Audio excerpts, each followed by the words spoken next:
अस्सलाम वालेकुम। और सब भाई खैरियत से हैं माशाल्लाह जी।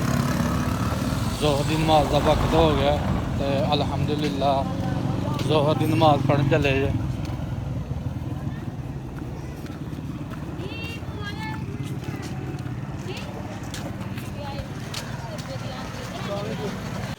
लो जी माशाल्लाह मस्जिद कोल पुज गए हैं।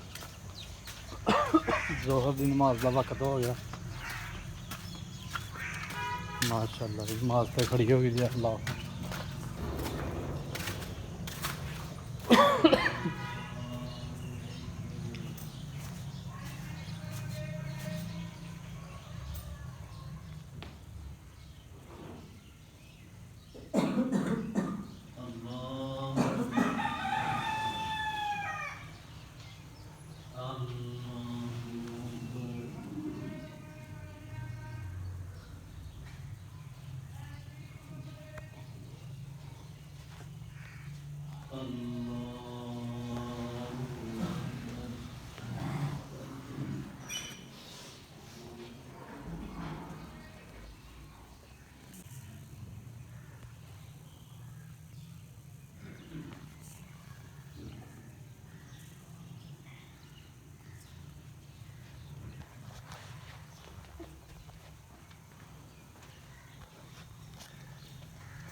माशाल्लाह जी माशाल्लाह टूटियां की जगह तैयार होने रही है।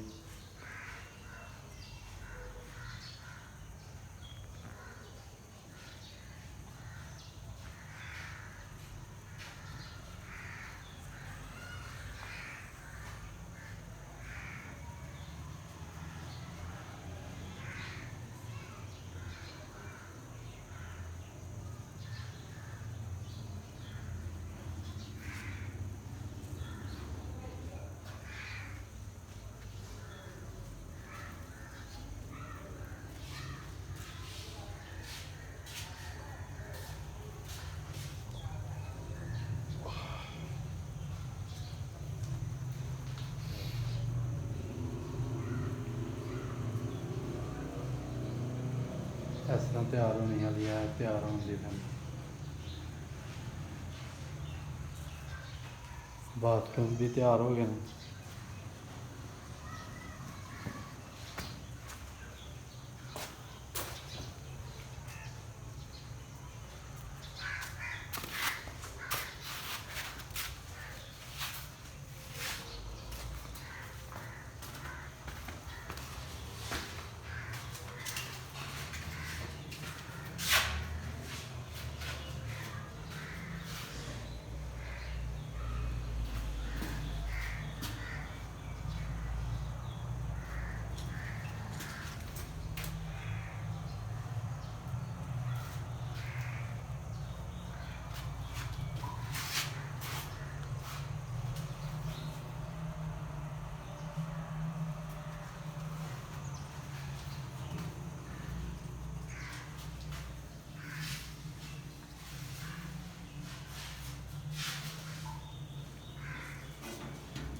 हर चीज़ तैयार हो रही है मस्जिद माशाल्लाह। प्यारी मस्जिद बनेगी।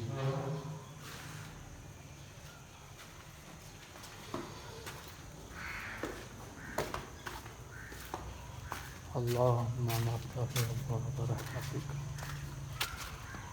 लो जी माशाल्लाह जी माशाल्लाह। ज़ोहर की नमाज का वक्त ख़त्म हो गया। बाद जमात नमाज अदा की एक रकात रह गई है तो अल्हम्दुलिल्लाह भी जमात तो बाद अदा की है। तो लो जी माशाल्लाह जा चुको कारोबार करिए।